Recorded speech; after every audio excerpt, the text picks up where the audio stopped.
السلام علیکم دوستو، آج محبت اور صبر کی داستان ہے جب رسول اللہ صلی اللہ علیہ وسلم پر مکہ والوں کا ظلم بڑھ رہا تھا اور کوئی ساتھ دینے والا نہیں تھا، مگر آپ صلی اللہ علیہ وسلم صبر اور حکمت کے ساتھ اللہ کا پیغام پہنچا رہے تھے۔ انہی دنوں آپ صلی اللہ علیہ وسلم پر اللہ پاک کی طرف سے بھی گھر میں ایک آزمائش آئی۔ آپ صلی اللہ علیہ وسلم کے صاحبزادے حضرت قاسم رضی اللہ تعالی عنہ کا انتقال ہو گیا۔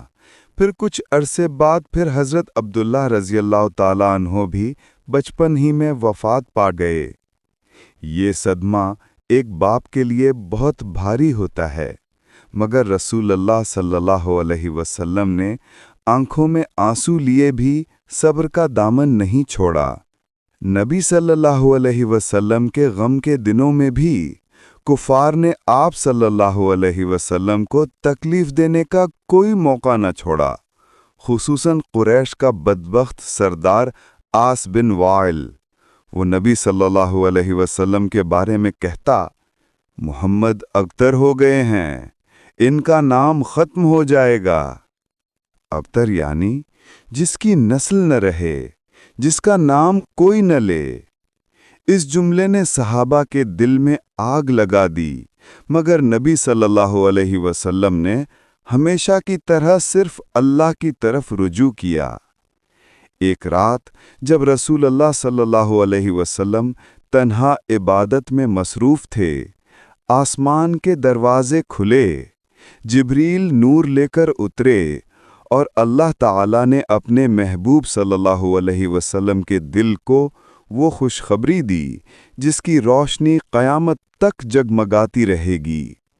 جبریل نے کہا، اِنَّا أَعْطَيْنَاكَ الْكَوْثَرَ فَصَلِّ لِرَبِّكَ وَانْحَرْ إِنَّ شَانِئَكَ هُوَ الْأَبْتَرُ۔ اے محبوب، ہم نے آپ کو کوثر عطا کر دی۔ کوثر کیا ہے؟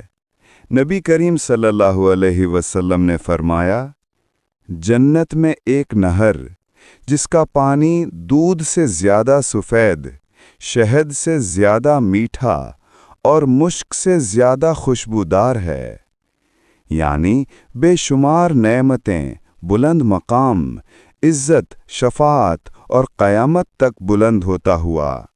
اللہ تعالیٰ نے گویا فرمایا، اے محبوب، لوگ کہتے ہیں آپ کا نام مٹ